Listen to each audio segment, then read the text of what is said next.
We're an island nation, drawn to the sea that surrounds us. A playground for some. For others, it's where they make their living. But the sea's unpredictable. The sea is a scary place. It's an unforgiving place.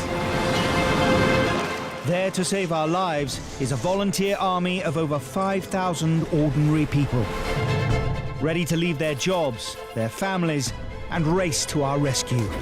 When that pager goes off, it's like that. There they are! There they are! You are somebody's last hope. He's gone under! I have never felt so much admiration. Marvel heroes don't come anywhere near. Equipped with their own cameras. Am I recording? Yep. The crews give us a unique insight into every call-out, as only they see it. Gonna get you home, all right? For those who risk their lives, it has become a way of life. There's no better feeling knowing that you've brought someone's loved one home safely. I wouldn't be here if it wasn't for them. Hold on!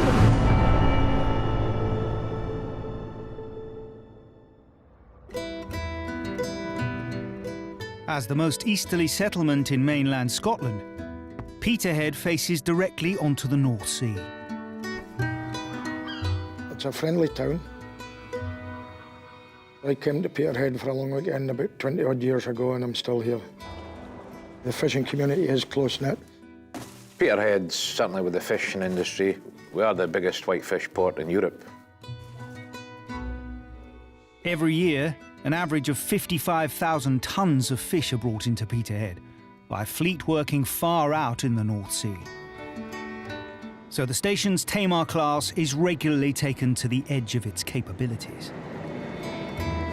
The patch here is substantially greater than other places. I think our range is roughly about 125 miles. The North Sea itself can be a very, very rough sea. We go out east into the wilds. The weather can change so quickly. If you catch that wrong in a storm, you can find yourself in big trouble. And now the shipping forecast issued by the Met Office on behalf of the Maritime and Coast Guard Agency at 1130. A cold and windy afternoon in February. There are warnings of gales, southeasterly 5 to 7, perhaps gale 8 later. 43-year-old Patrick, recently qualified as a coxswain, heads down to the shoreline to check the conditions. I said to myself, yeah, well, I want to get my first shout as coxswain under my belt. I don't want it today. A gale is coming in, bringing large breaking swells to the coast. My flat overlooks the harbour. I happened to look out the bathroom window, and I seen the Jacqueline Ann was towing in the Opportunist. 10 hours earlier, a local fishing boat, the Opportunist, had lost power 40 miles northeast of Peterhead with a crew of 5 on board. The skipper radioed the Jacqueline Ann, which was fishing in the same waters. It was about 2, 3 o'clock in the morning. I got a call from the Opportunist that he requested a tow because he had propeller problems.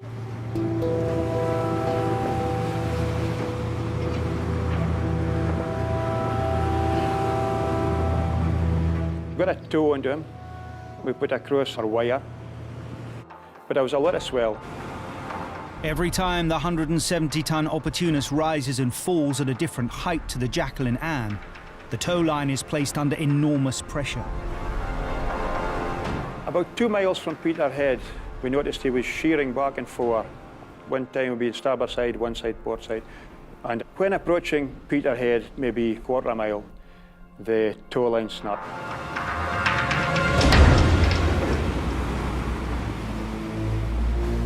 The fishing boats are now so close to the shore that bystanders are able to film the incident on their mobile phones. Probably the worst possible place it could have broke. By that time, you're into the backwash from the harbour, plus the swell coming into the harbour. He was so close to the rocks, and once the wire broke, he was helpless. Watching the incident unfold, the lifeboat crew ready themselves for a call. When I seen the tow break from my bathroom window, The conditions were that severe, they were just bobbing about like a cork. And I said, I think the Peterhead lifeboat's going to get a shout. And the words hadn't come out of my mouth and the pager went off. But I wondered if we'd even have time to get the lifeboat out because it was that close to breakwater. With the stricken fishing boat now just 50 metres from the rocks, the crew launched their all-weather Tamar class with freshly qualified coxswain Patrick at the helm. The atmosphere was very tense. With this being my first shout as coxswain, the crew must have been a bit concerned because they hadn't seen me handle the vessel in such close proximity to so many hazards. It was just pure adrenaline. All you want to do is get to the scene as quick as possible. There was this silence, just praying that everything was going to go well. 3 minutes after launching, the lifeboat arrives on scene. The first time I saw the boat, I was astounded how close he was to the rocks and the breakwater. That's when it really did hit home. This is serious. If I'd been in the Opportunist that night, I would have been feeling very helpless and very scared. If the boat would have hit the rocks, and if any of the people went into the water, they would have been smashed to death. That size of vessel getting tossed about the way she was, yeah, it's a sight to behold. With the light fading fast, the crew ready a tow rope on the stern deck, while Patrick prepares to maneuver the lifeboat close enough to the Opportunist to attempt a line throw. When we approached the vessel, the waves and swell coming through were probably in excess of 8 metres. We were turning to starboard and the boat took quite a violent roll, and my heart's in my mouth because I've got these guys out on deck trying to get these ropes ready. Everything was against you. There was nothing easy about conditions. It's just like a maelstrom of confused sea. As coxswain Patrick fights to hold the lifeboat in position, he radios his crew.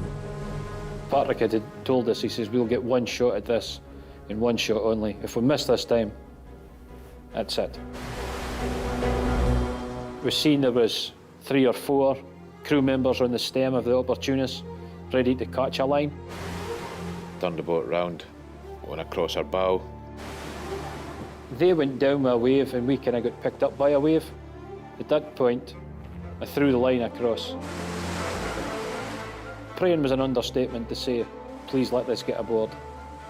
Fantastic throw. And a fantastic catch by the crew. I got the thumbs up from the skipper. That's us connected. Go for it. The tow line may be attached, but the crew of the Opportunist aren't out of danger yet. The lifeboat now needs to tow the 78-foot-long fishing boat into the safety of the harbour. The Opportunist is a vessel probably 4 times the size of the lifeboat. Certainly 4 times the weight. Nothing was happening. We were still getting pulled back. Ended up using full power in the engines, which isn't good when you've got a tow line out.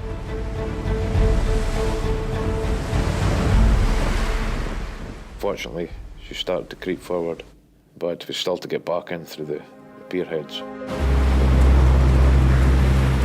Just because the tow is established, that doesn't mean the rescue's complete. And when your 2 vessels are dipping and rising at different times, my biggest fear was the rope was going to break and we were never going to get a second chance.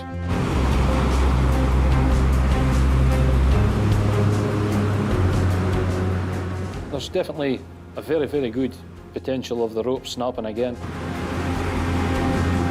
Despite the vast strain it's taking, the Tamar's tow line seems to be holding. And Patrick is able to haul the fishing vessel away from the rocks. We ended up sort of just running along with the swell. Although it was very uncomfortable, it minimised some of the snatch.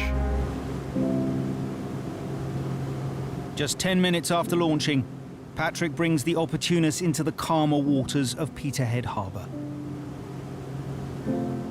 Once we were past the tows over to the local harbour boats, yeah, that's when I could start to breathe. There was just this silence between the crew, and we're all sort of staring at each other. We all knew, we were like, wow, that was close. We had the skipper from the Opportunist. He was on the radio thanking us, couldn't have thanked us enough. It was humbling to hear him on the radio. Once we started getting towed and we was out of danger, just the adrenaline just came out you, and almost onto my knees with joy, I suppose. You know what I mean? It was just all the weight that was lifted off your shoulders. Experienced trawler skipper Jimmy and his crew of 4 had been fishing for cod and haddock near the Shetland Islands when the boat's engine failed. We was just drifting, no drive, and then just below we seen a Jacqueline Ann coming in. So I spoke to Adam, and he decided to tow us in. 40 miles from Peterhead, the wind picked up to 30 miles an hour, and with that, the sea swell increased dramatically. More things can go wrong if there's bigger waves, bigger swell, things can break. And sure as fate, the next big wave, bang, the towing wire parted. And I knew there was only one way we was going, and that was up the back of the breakwater, right onto the rocks. Now in serious danger of running aground, the boats frantically attempted to reattach the tow. We got probably 4 ropes aboard, but every time they just broke. The crew was in the forefront of my mind. He was definitely worried about that. They'd probably had on life jackets, but the swell in at the rocks, it might have been a problem.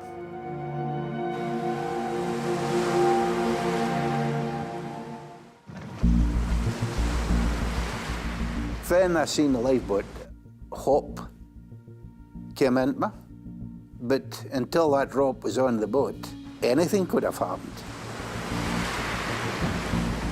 Despite the tow lines repeatedly snapping, the skipper of the Jacqueline Ann had done just enough to keep Jimmy and his crew off the rocks until the lifeboat arrived.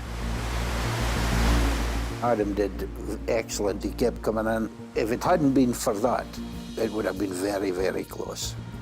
They were helpless, so we had to try and do our best to get hold of him and try and get him off the rocks. Fortunately, first-time coxswain Patrick and his crew secured the tow within a minute of arriving on scene. The seamanship on the coxswain was outstanding. Hugely impressed with the skills of the coxswain and the crew of the lifeboat to get a line across first time. You wouldn't have got 2 chances. Once we knew we were safe inside the harbour, could hardly stand. There is this massive relief that came over each and every one of us. The coxswain, the sculls, and being his first shout, he did extremely well. There was no time to be nervous. I think the training kicked in, adrenaline, knowing it was so time critical. Yeah, all that nervousness had to go to the side. I had to be 100% focused. His seamanship was outstanding. His calmness under pressure, because he was under a lot of pressure. What a baptism. Just absolutely, he did brilliantly. But without the team, I'm only one person and I'm steering the boat. We all needed to come together as one. And yeah, we did come together as one that day. The crew in the coxswain at lifeboat saved 5 folk.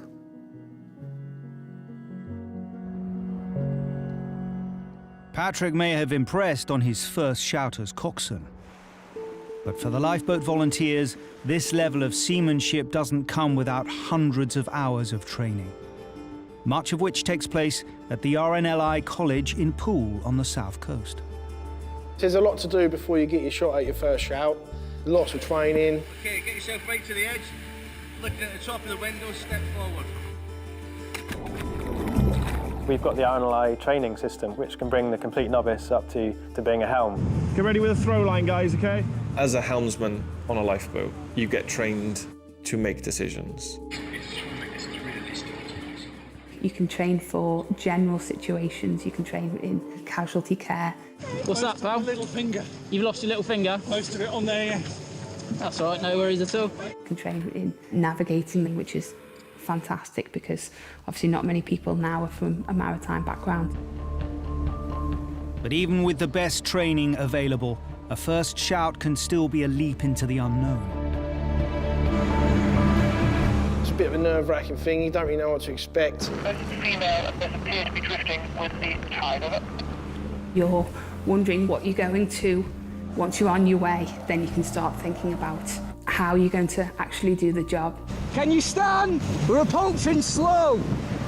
You have that secondary feeling of actually someone's in trouble now and I've got to go and do this, and that's a massive feeling of responsibility. That very first day felt like my very first day at school. It was quite nerve-wracking, but also it was just unbelievable. An experience like I'd never had before.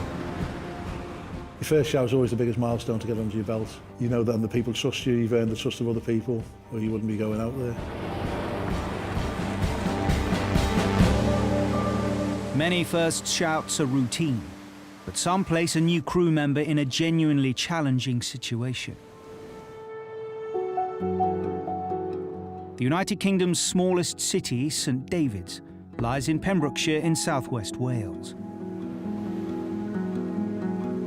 St David's is a beautiful piece of coastline. It has so much to offer. There's lots of quiet little bays, and we have some amazing islands. The beach is absolutely gorgeous. It's almost like a small cove of paradise. The local cliffs are also a big attraction for outdoor sports enthusiasts. We get a lot of people coming down and climbing along the coastline. There's a great variety in climbs that they can do, but the thought of being suspended more than 10 metres above a hard floor is not that appealing to me.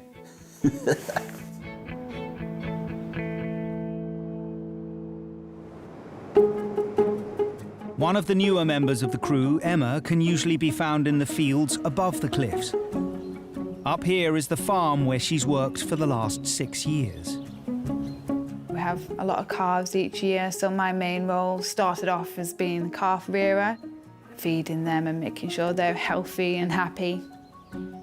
So this one's just been born. Mist is coming in, so it's a little bit chilly. So I'm just going to put a jacket on him or her, make sure they're nice and warm. Similar kind of stuff to the lifeboat. It's really hands-on work, and you do have to get in there sometimes, get dirty, get stinky. A lot of the time it's to save a little calf's life. There you go. I like to be hands-on with things. I don't mind rolling my sleeves up and getting involved in things like that, whether it be animals or humans.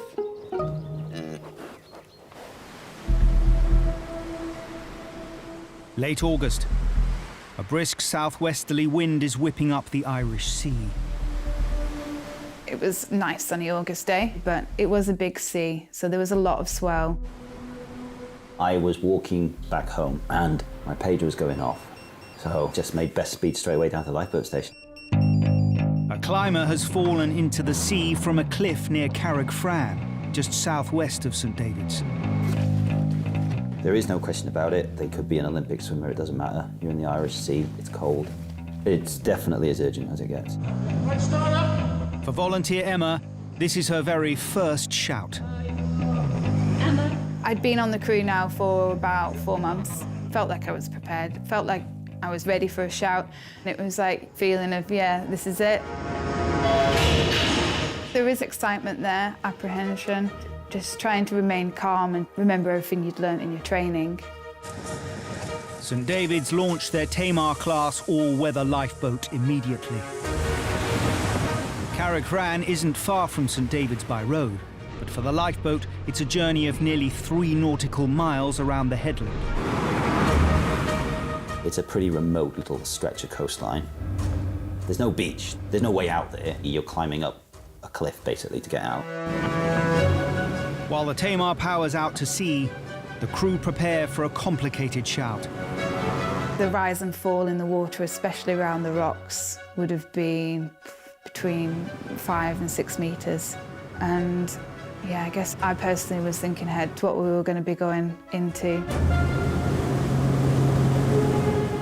Your brain can work overtime. Are we going out to somebody that is alive?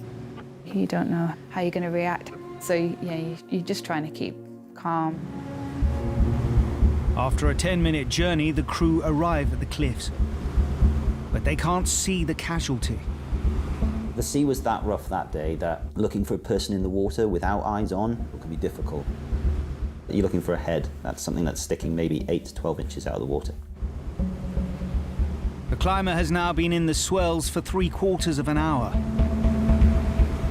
Throughout this period, the tide has been coming in, bringing with it cold water from far out in the Irish Sea. The water temperature is now just 12 degrees. In these conditions, there are potentially just minutes left before the casualty falls unconscious. Can you see anything or not? No. I had the binoculars out and I was just scanning near the cliffside. Oh yeah, I've got an eye on her. It didn't really look any different to a lobster pot buoy, but I could see her arms. See? Okay, yeah, straight in front of her. Straight ahead of her, there. It was barely her head above the water. You could see she was completely drained of energy and she desperately needed help quickly. Just like, we got to get somebody with her now.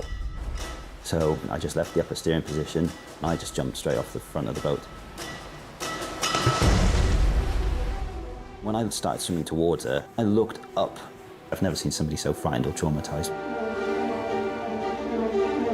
Harley, you're going to need to get in the water with me. I think you'll help her onto the stretcher. Okay. So I jumped in the water with Will. Stay flat, because I think I'm worried she might, because she's so cold, she might go unconscious. That's fine. She looked terrified, she was shaking, so I kept trying to reassure her that everything was going to be okay. What's your name? Can you tell me your name? Jackie? She was shaking uncontrollably, slurred speech. I was thinking she was also seriously hypothermic. I actually noticed her clothing, shorts and a vest top, so I could only imagine how cold she actually was. And I've never seen somebody look so pale. Keep your legs up, lovely. Because she was so exhausted, I was worried about her having a sudden drop in blood pressure.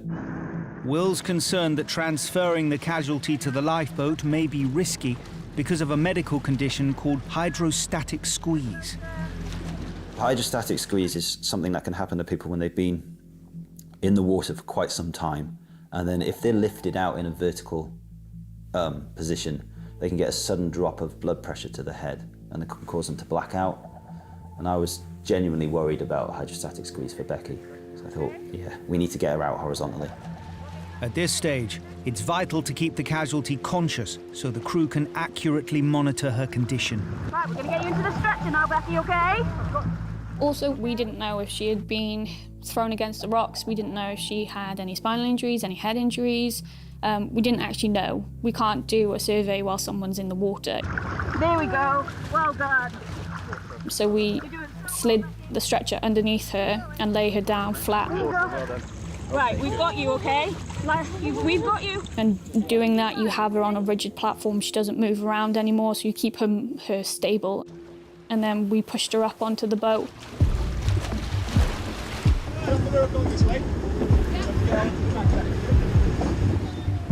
To try to keep her warm, the crew cover the casualty in a blanket and administer oxygen. Her breathing was a bit erratic. She was shaking profusely. These are classic signs of severe hypothermia. And with the cold winds now strengthening, the decision is made to take the casualty into the wheelhouse. I asked her a few questions. She was really confused. She couldn't remember her name or her age by that point. So the main thing is to get her to hospital as quick as possible.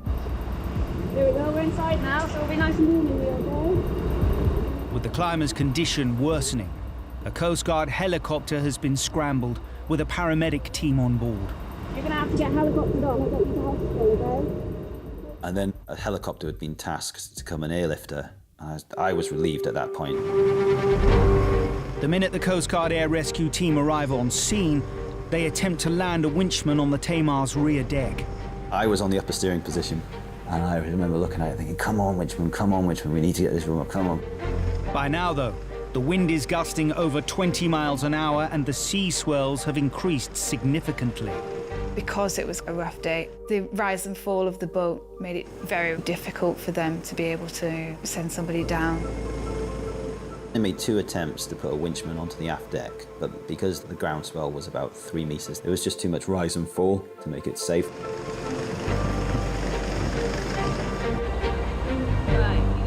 With the helicopter stood down, the crew have no choice but to rush the casualty to shore themselves.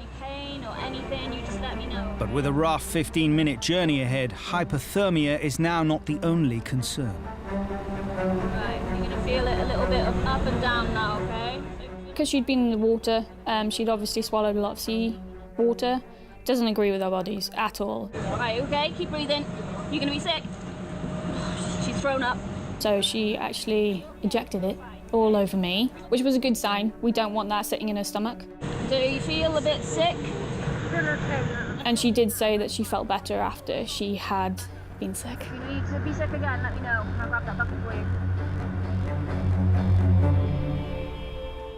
The journey onto the lifeboat was very much a blur. My whole face was very cold, so it made talking very difficult because my whole lips and mouth were very numb. Experienced climber Becky had come to Pembrokeshire with her dog Buddy and a friend to tackle the local cliffs. We'd chosen quite a difficult climb. My friend lowered me down, but very, very quickly the rock went inwards like a caved area. There wasn't any way that he'd be able to pull the rope up with my weight on the end of it. So instead of staying on the rope, I knew that I was going to be jumping into the sea. Unhooking her harness, Becky dropped 3 meters into the sea below. The waves were very overpowering and I was unable to stand up in them as it came crashing over my head. I started screaming to my friend to call for help. Becky's climbing companion had already called the Coast Guard. But cold and exhausted, she could barely stay afloat. I'd got to the point where I didn't know whether I was going to survive or not. I was definitely scared of dying. I didn't want to drown.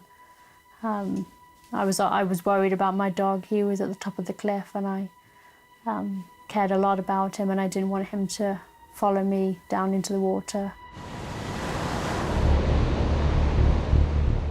My friend started pointing at the horizon and I managed to turn myself around and I could see the boat coming around the corner.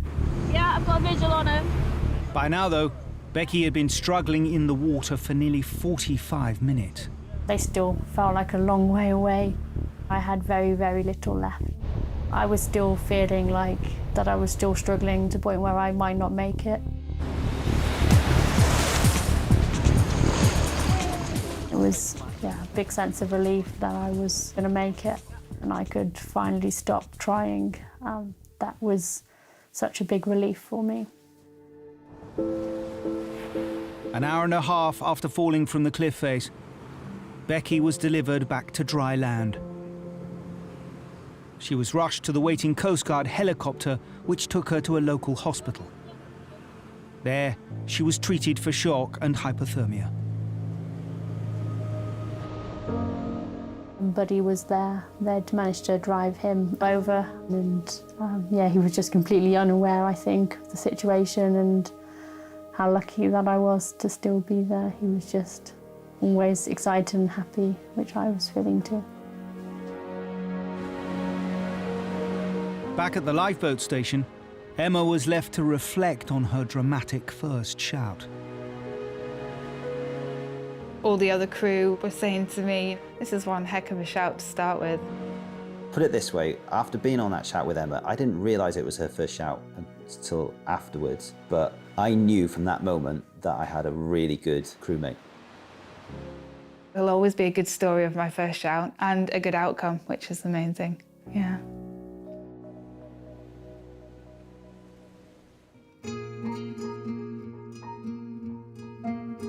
A 120 miles northeast of St David's is the Victorian seaside town of Llandudno. Llandudno, it's a lovely town to live in. 2 beaches and a good community here. You know, you can bump into somebody you know every day. Llandudno itself is a really nice curved bay. It's just a natural beauty spot, really, which brings a lot of people to see the bay itself. Llandudno may be famed for its wide sandy bay, but beyond that, the landscape soon becomes rugged and wild. Coastline varies from rocks to cliff faces, hundreds of feet. Beautiful views from the coast, very rocky, but also very dangerous if you get too close to the edge. There's been a lifeboat station in Llandudno for 160 years. A new station was built in 2017, which now houses an all-weather Shannon class and a smaller D-class lifeboat. Llandudno lies just 30 miles from the English border, so the lifeboat crew here aren't all locals. Englishman Mike has been a volunteer here for 5 years. There's a surprisingly high level of non-Welsh on our crew, as it happens, possibly reflecting on the general makeup of Llandudno. There's always a healthy bit of competition between English and Welsh, but yeah, there's never any hard feelings, but maybe a few jokes occasionally. A warm evening in July. A number of the Llandudno crew are at the lifeboat station. It was a Monday evening, which is our training night, and we had a farmer pulling in a Land Rover, and he informed us that one of his sheep had fallen from the cliffs onto the beach. When he came over and said that the sheep could be hurt, you know, you don't like to see any animal in pain or distress. Of course, being a Welshman, we're always happy to go and rescue a sheep for someone.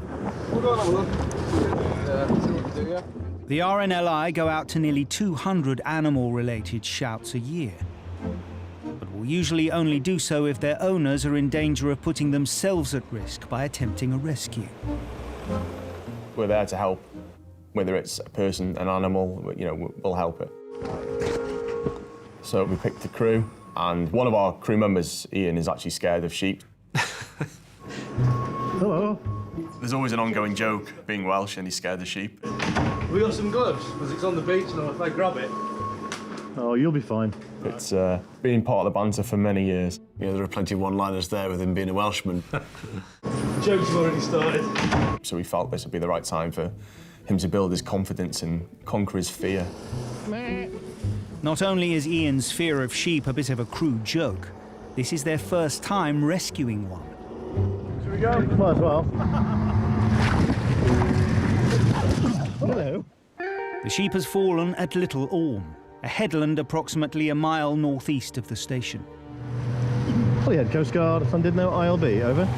Llandudno launches its D-class inshore lifeboat, which is well suited to the shallow, rocky waters beneath Little Orme. We approached the beach, and straight away we could see the sheep lying on the pebbles. There it is. Where? On the right-hand side of the... Oh, yeah.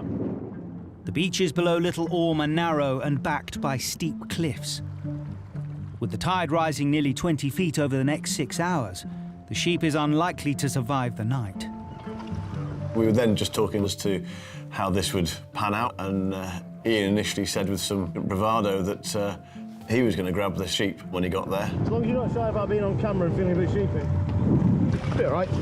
Then he asked me, did I have any experience of catching sheep? And I said, well, I do, having grown up with a farming family. He said, right, well, you're going to catch it then. And actually, when we got to the beach, Ian, that had been all brave initially, was the one that said, I'll stand here and hold the boat. Go up that end.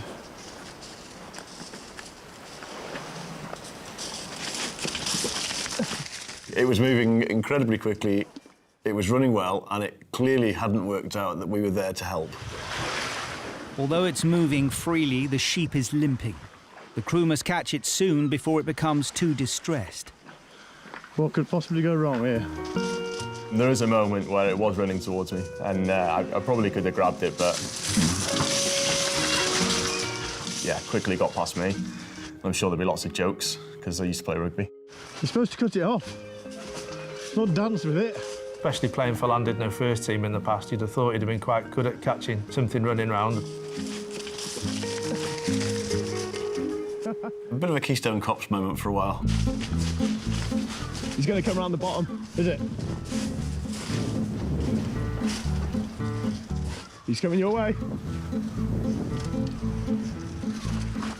We don't actually train for herding sheep. I mean, it is competitively done in Wales, but not by us as a lifeboat crew. Well, we've got a better chance this end.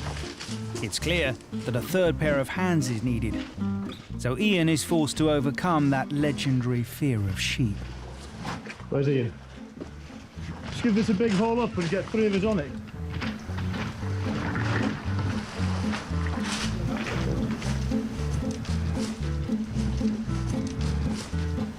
You ready? Finally, with the sheep cornered, Mike manages to grab it. I got you. Got you. I know those guys quite well, and I think it is a bit of a source of embarrassment to them that an Englishman had to show them how to catch a sheep. Yeah. You. Quite surprising that he managed to catch the sheep before a Welshman, but yeah, he did well. When the sheep fell off the cliff top, the tide was in, so it's likely that it landed in the sea.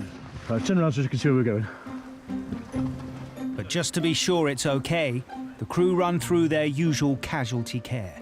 For the fall that it had fallen well over 100 feet from the cliff face, and so for it to be running around, it wasn't in a bad condition, to be honest with you. Hello, Billy. With the casualty stowed in the D-class, Mike offers what comfort he can. Hey. Hello, Billy. So, Mike, he's quite a caring and loving guy. And yeah, he managed to sort of calm the sheep. He was almost like a sheep whisperer, if you like. You're right, Lee. Yeah. As ever, we always try and reassure our casualties to make sure that they're calm and feeling as safe as they can in a boat. So this is no exception. Hello, Billy. Just a calming voice to keep it from being too distressed. He kept it very still and kept it calm all the way up until when we got it back on the beach. OK. No, we're fair. Finished. Just 15 minutes after being alerted to the sheep's plight, the crew deliver it back to the farmer. We met with the farmer, and he was very grateful, very thankful, because obviously this is part of his livelihood. With the casualty now safe, novice sheep rescuer Ian needn't fear these beasts anymore. Yeah, probably one of the oddest shouts I've been on, yeah. Definitely different, anyway. You could tell he was still a bit nervous in approaching the sheep. But he was very grateful that, you know, obviously he had the opportunity to sort of help try and sort of conquer his fear of the sheep.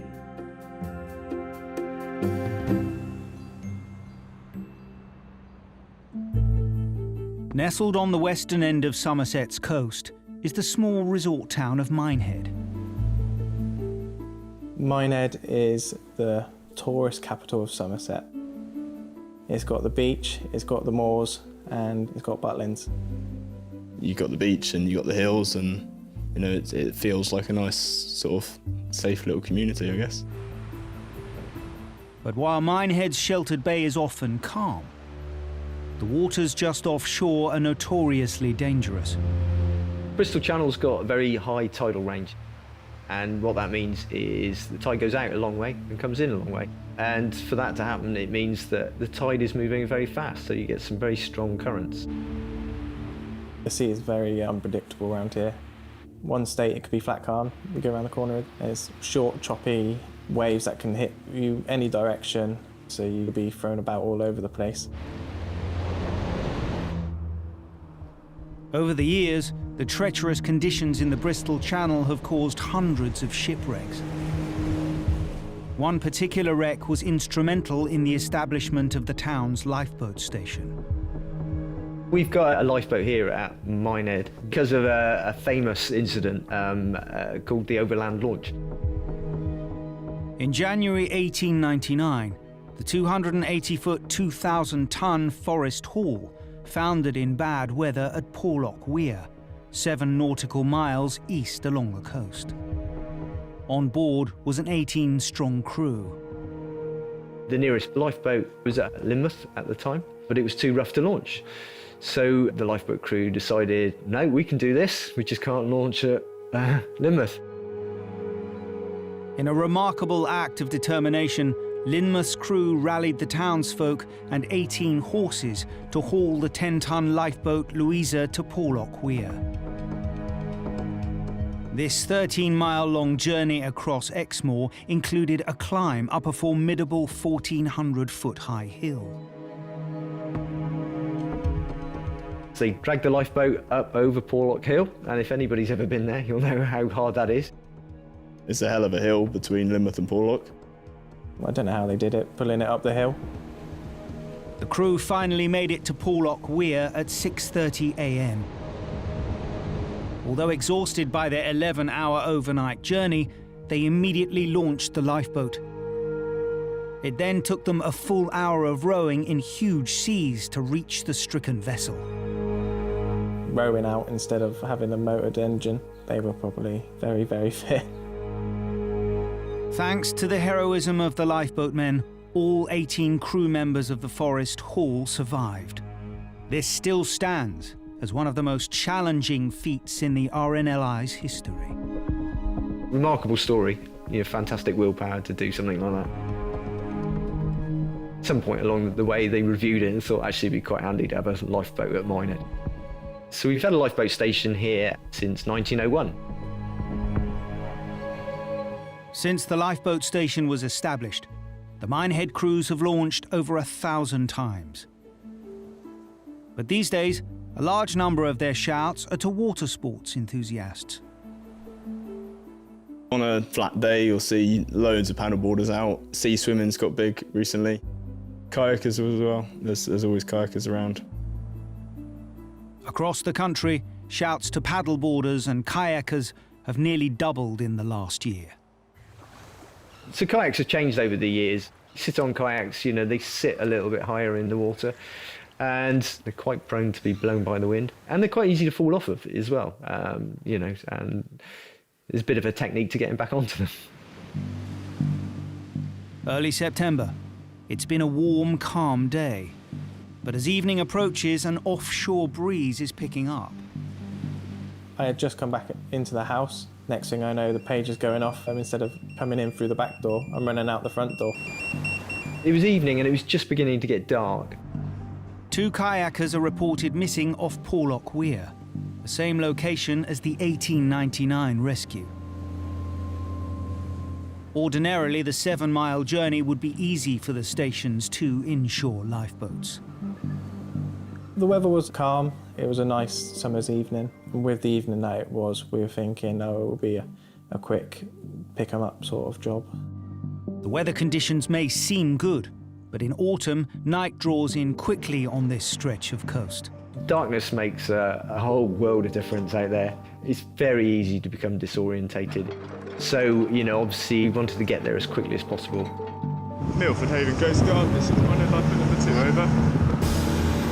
What's your number? Both the station's lifeboats are launched, the D-Class and the larger, faster Atlantic 85. Roger on. Matt has been on the crew since he was 17, but tonight is a new experience for him. I was thinking this was my first shout in the dark, so I need to up my game. This is going to be very different to what it's like in the daytime. Torches down there, Matt. We do a lot of practicing at night just because it is so difficult. Every job on the boat it makes harder. Even just sort of finding a torch is difficult. Got it, it's over there, mate. Navigation is very difficult because it all looks the same. I was feeling nervous, but I knew inside that I had to be focused on what I was doing and just listen to my helm. 15 minutes after launching, both lifeboats arrive at Porlock Weir, but they're now trying to locate the missing kayakers in total darkness. As soon as we started searching, the light completely disappeared and it became absolutely pitch black. You had lights out the side of the boat to try and locate these kayakers. Every wave that you hit, the light just illuminates the spray and then you're blind for that split second. It felt like actually there's a strong possibility we're not going to locate them. Porlock Bay is 3 miles wide and scarcely populated. There are very few lights on the shore to illuminate these waters. I was now getting quite concerned. It became very apparent that this was looking for a needle in a haystack for us. The tension was high. We were thinking, what's our next move? I was worried for them because, I could rapidly see this becoming not a nice situation. Sorry? Yeah. To make their search even more complex, the wind has picked up, churning up the waters in the bay. I was slightly taken aback when we got to Porlock Bay. The wind hit us full in the face and we were then presented with a very short, nasty, confused sea. The sea state definitely wasn't suitable for kayaking. And that's when I actually started to think, oh, this is a very different job to what I was anticipating. Let's hope we can find them very soon. Yeah. The Coast Guard updates the crews with the kayakers' last reported location.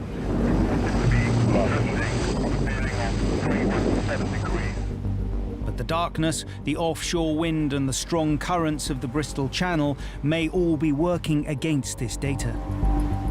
We had a lat and long position and a direction of drift from the Coast Guard. But if the information's old, then it becomes less and less reliable.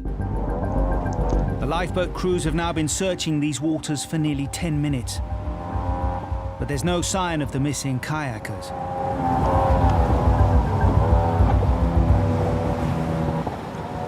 Another update comes through over the radio.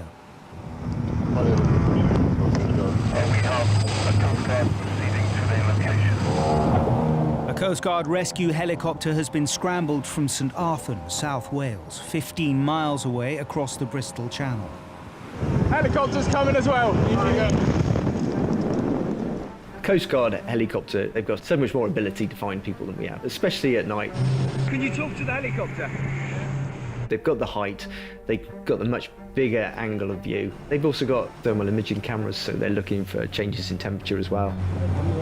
Just 4 minutes after the helicopter arrives on scene, its crew radios in.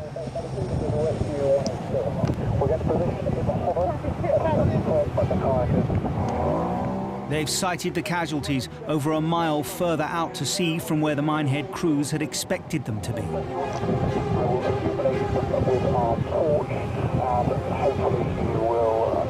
Go to that torch.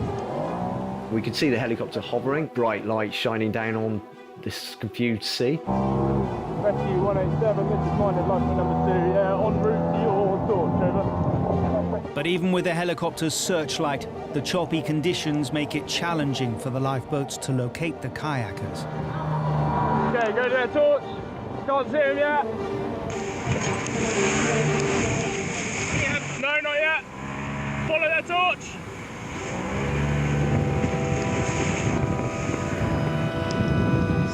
No! Yeah, then, right off the bow. Go. Right, torch side. You're going to jump down onto it.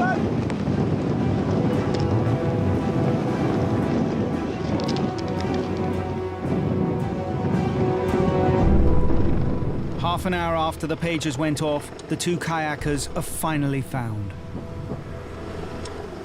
There was 2 guys there clinging on to one another, and you're thinking they must be cold out at sea at night. Both kayaks been rafted together, so I'm thinking, thank goodness for that. Obviously, sticking together was a very sensible option. It was a relief to see them together because you're not finding one and then sending another boat out to look for the other one. Milford, Minehead lifeboat number 1 over.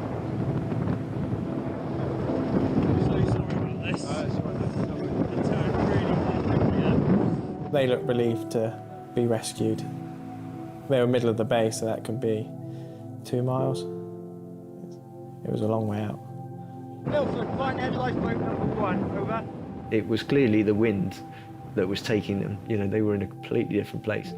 Thank you so much. Have you got a life jacket, mate? I just remember being so grateful for them coming to get us. Right, we need life jackets on them. Your mind races about what could happen, but once we saw them, it was almost like that relief that we're going to be saved. Like it's only a matter of time now. So. How you doing, chaps? Are you cold? Yeah, cold, but thank you so much. Milford, find out life jacket. 24-year-old Ronan had been enjoying a family get-together on Porlock Weir Beach when he decided to go kayaking with his two cousins, Ben and Jack. It was beautiful. When we were out on the water, it was nice. It wasn't cold at all. There was no wind. Ronan's mother, Siobhan, was part of the group on the beach. We watched them go out across the water. It was a lovely, calm evening. There was no waves at all. It was just like you were just cutting through the water, lovely. So. It was still nice and sunny at that time, and we were saying we better head back because we're going to have food and either a barbecue or anything. So we decided to head back.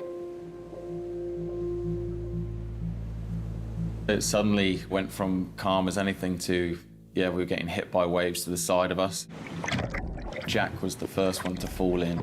So we were all laughing as he's trying to get back on, and then as I was laughing, I fell in.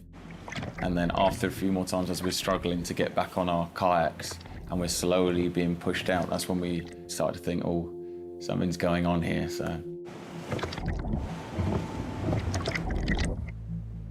It started to get quite dark now, and I was beginning to get a little bit concerned. Maybe they've been carried out on a current. My biggest concern would be what my mum's reaction was when I got back.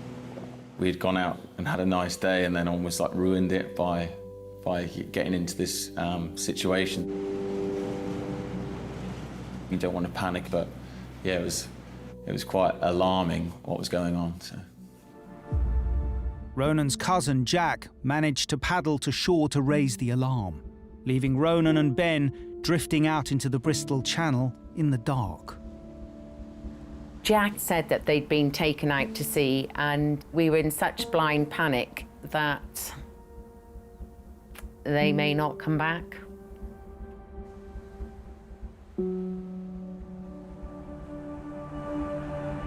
We could see Porlock Weir, where the pubs and stuff were just becoming smaller and smaller as we were getting further out. We were just looking to the cliff and ready for a light to come round, basically like a beacon of hope, basically. And then Ben spotted a light coming over from Wales in the sky. But the helicopter light missed us a few times, and we were like shouting like, we're over here, obviously, but they're obviously never gonna hear us. But then, when the light finally came on us and we saw the boats coming closer, we're like, yes, this is it, we're going home. It was an amazing feeling to be saved, really. Like, we're gonna drift down onto him. I could have hugged them if we were allowed, but obviously COVID protocol, like, couldn't even shake their hands, just had to sit there and just like say thank you and stuff. And then it's almost a thing of just letting them get on and do what they had to do and get us back to shore. My mum was quite upset. She was crying and stuff, and I think I remember her saying like she thought we were dead, and she's been through enough in her lifetime, so I was more upset with myself for putting her through an ordeal like that. Oh, I think I just grabbed him and, held on to him, and I think that the same with Ben. It was, I think you realise just how lucky you are. It was lovely to give her a hug, squeeze her tight, and say that show her boy's all right. Yeah.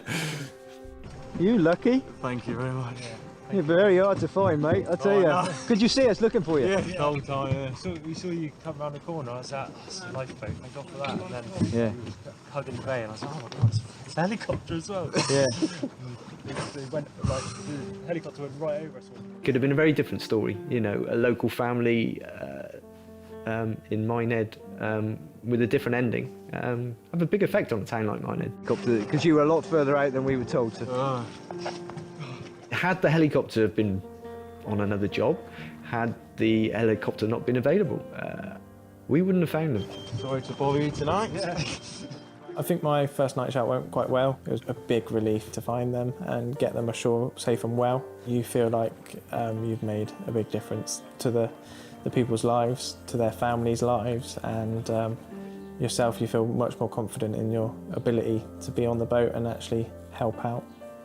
It's a good feeling. He said it wasn't like this when he set off. Different world out there, isn't it? They definitely saved the lives of our children, there is no doubt about it. I think without them, I don't know what we would do.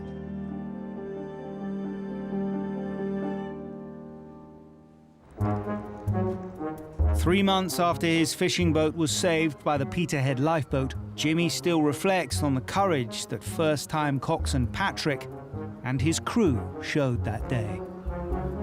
If I met the coxswain, I would shake his hand.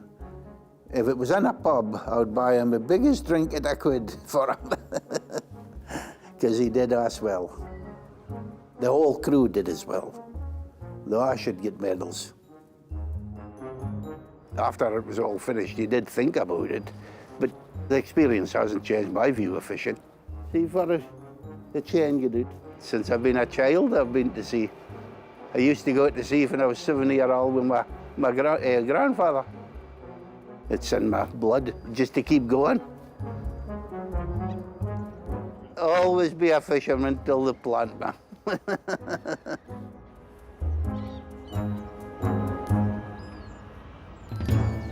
Come here, buddy, come here. Climber Becky was determined that her near-death experience off St David's wouldn't get in the way of an important family event. Once I'd got to the hospital, I was very keen to get out again. My uncle was getting married and yeah, I didn't want to miss it for anything. One of the Coast Guard teams had looked after her dog, and he said, oh yeah, Becky came back out about 10 o'clock that night and collected her dog. She was going off to a wedding the next day. I genuinely was like gobsmacked. I'd never seen somebody look so unwell. You know, I just would have thought she'd have been in hospital for like 3 or 4 days. I arrived at the wedding with my cuts on my chest area and my face, and I was still very sore, but I was very proud of my uncle and very grateful to the lifeboat crew, because if they were much later, I probably wouldn't have survived. And as for the young sheep that fell from the cliffs near Llandudno, a few weeks later, the farmer had been down and he told us that he was absolutely fine running around in the field, so. Hopefully he's springing around in the field in Llandudno somewhere. Hopefully he's not covered in mint sauce right now. That's where he went down, Steve, that's where he went down. I thought that this guy was dead. What surprised me is the fact that the casualty wasn't moving. He was stuck in one position. I can't begin to imagine what the diver must have felt when that boy dragged him up to the surface from 31 metres.